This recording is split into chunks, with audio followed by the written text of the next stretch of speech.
Welcome back to Poland Daily History. In the studio today, Stefan Tompson, an Anglo-Polish filmmaker. Stefan, welcome back. Hello, Nicholas. And well, we've been discussing earlier various topics, but I think this time of the year particularly, the Warsaw Uprising is very much in everybody's mind. We've sort of passed the anniversary when the Warsaw Uprising officially ended. But you've made a number of films on the Warsaw Uprising as well, and you've met some of those who actually took part.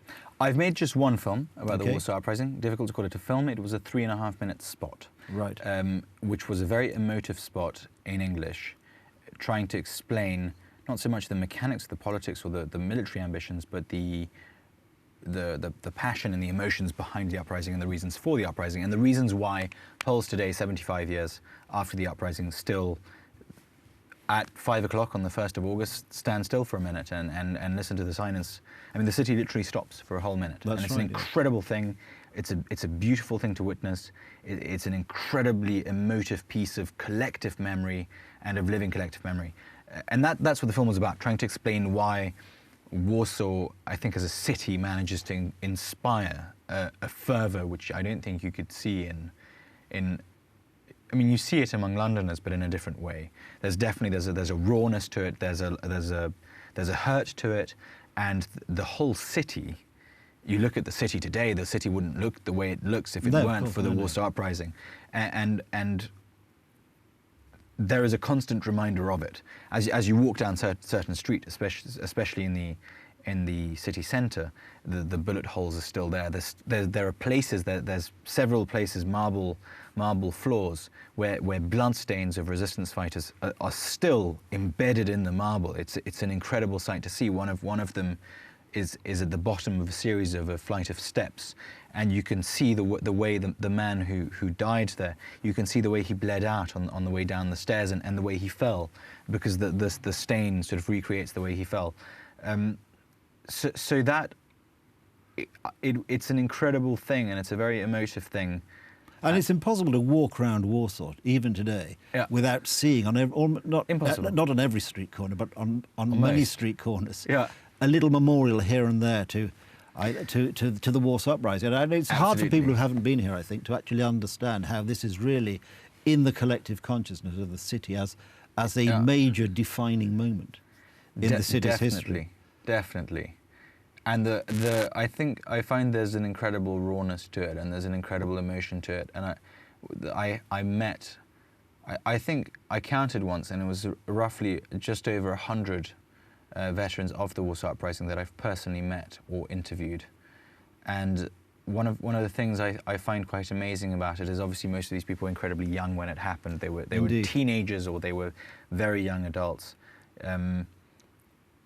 I think, in a sense, despite the tragedy and the human cost and the cost of the entire city, the reasons that were presented to me by those people for why they went to, I mean, it was a sort of David versus Goliath type fight. The reason why they went, that rawness to it, the emotion of, there's something very beautiful and very moving and this element of self-sacrifice, which I think is a lot of these values are things that the modern world has moved away from. Completely. I had the privilege to interview for Poland Daily History a couple of months ago a Warsaw Uprising veteran, Julian Kolski, yes, whose father had been mayor of Warsaw. That's right. You know, when the Warsaw Uprising broke out, he was 15. Yeah.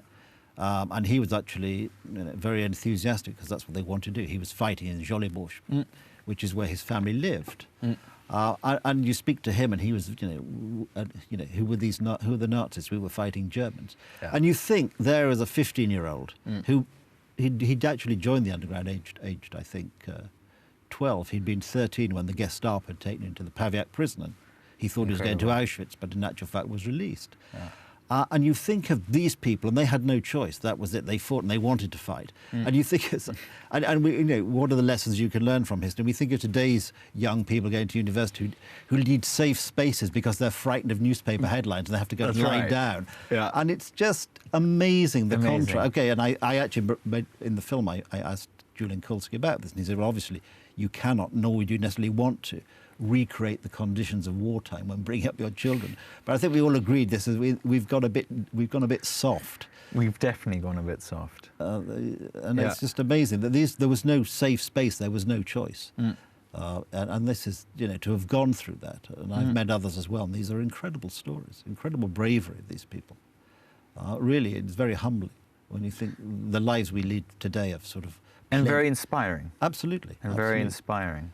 I mean, I think he actually started fighting slightly before the 5 o'clock on the 1st of August, because they were moving some weapons around about Jolibosch and bumped into some German soldiers. So they sort of went before the starting whistle. But a marvellous story. But it is so, as we discussed earlier, so much woven into the... You can't really understand Warsaw as a city, I think, without actually understanding or trying to understand. Because obviously we weren't there, so we can't ever really understand. But trying to understand what this means to the city. And of course, in a wider sense, as an episode in Polish recent history as well.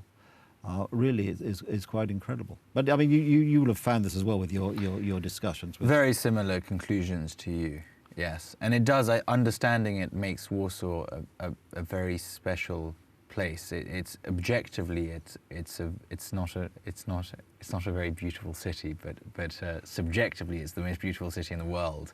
I mean, I'm very much in love with Warsaw, despite objectively being able to qualify that. Well, I mean, the architecture isn't what it should be. No, but it's very hard to have good architecture if you had it, and various armies used it as a bit of a plaything and sort of deliberately destroyed it. I mean, that's obviously very.